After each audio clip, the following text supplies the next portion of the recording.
At ito yung utos ng ating Panginoon. Ikay ngayon, binabaptismo ko sa pangalan ng Ama, ng Anak, ng Espiritu Santo. Amen.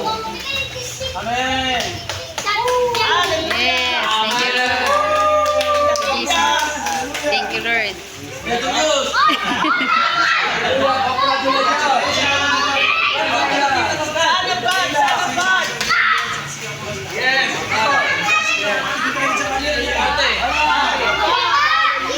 One, two, tatay. One, two, three. Okay na. Oh, ikaw naman, brother naman ito. Bilang katunayan, katibayan na ikaw Amen. ang isang mana ng palataya sa kariyan, ang tunay ng mamamayan ng kariyan. Amen. Bilang katibayan, ito ay sa pamamagitan ng obedience throughout our Lord Jesus Christ. Ang sabi niya po sa fulfillment ng ng Ama.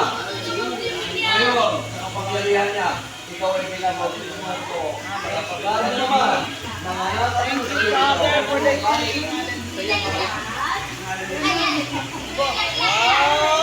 Amen. Congratulations.